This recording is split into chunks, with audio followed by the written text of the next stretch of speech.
But the fact is that the Lord speaks very harshly upon those who will not hear His voice.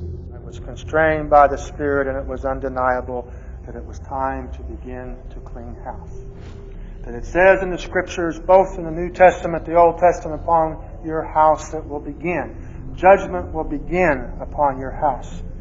And within my house it began. Yes, it is a great mystery. Yes, it is a great mystery. But the mysteries came forth by dividing the Word.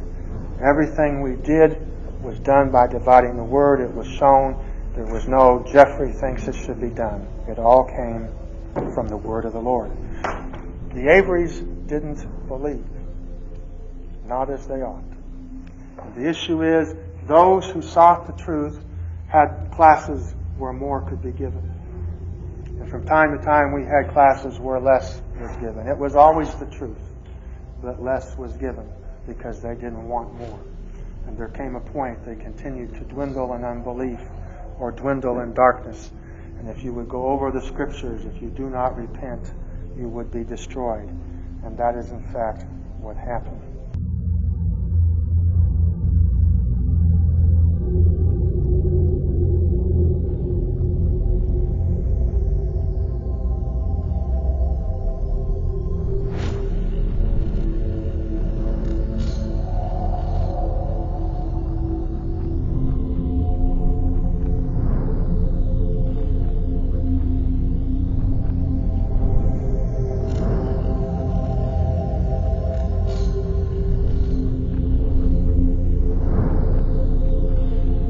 Well, he had been told by the church that they did not want him to be a tour guide anymore.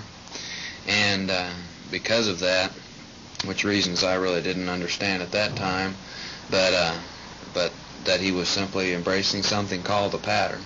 And so they wanted him to no longer be a tour guide, and in order to stay on the church property in the house he was living with, he had to continue to be a tour guide. And so since that was eliminated, so was the house.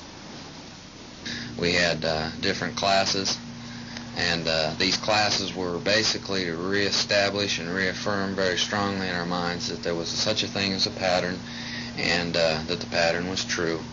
But the basic precept was that if you use the pattern, you can't err. You absolutely cannot flaw in that. And also it was to establish that so that eventually the type of teaching could be provided that anyone who brought forth the pattern and the teachings from it would be the seer. And so ultimately the people who believed the pattern and it was true and that you could not err, you also had to believe that it was the seer that brought it forth. Jeff Lundgren held the classes.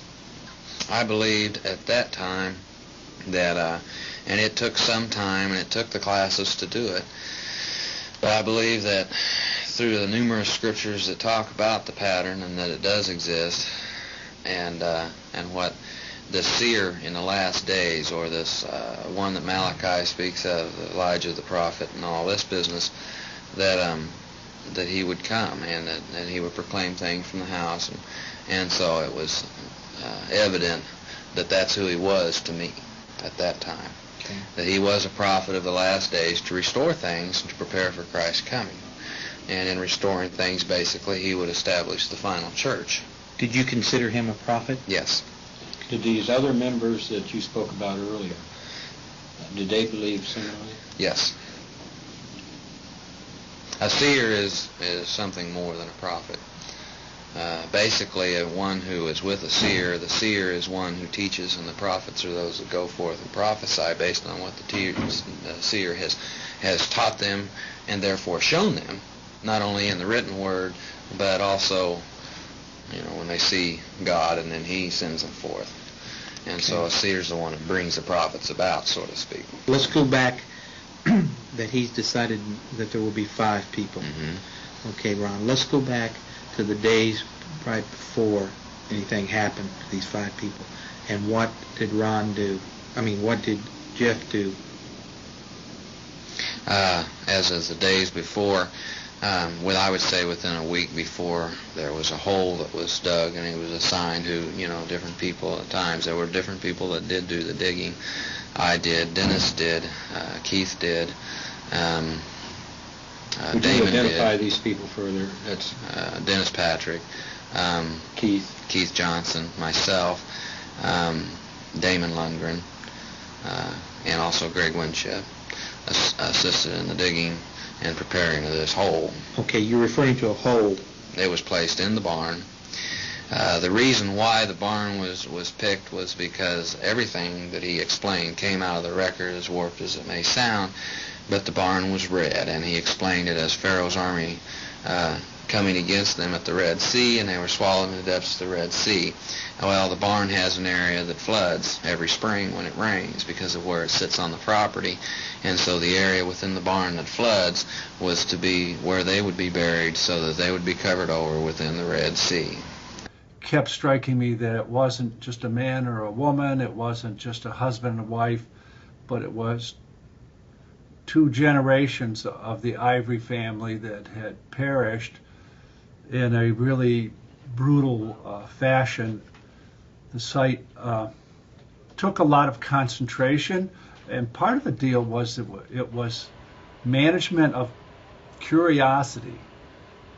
A lot of people wanted to be able to, for whatever reason, have a glimpse, find out what was going on, and part of the big issue was controlling the crime scene so that it wasn't contaminated by outside parties. Procedures are pretty much as they are today. We have multiple agencies involved. We had ATF, FBI, Lake County Sheriff's Department, Lake County Coroner's Office, state agencies from out of state who assisted us. So it was a joint operation by multiple agencies, anywhere from a prosecutor's office to local sheriff's department, state police, covering multiple states.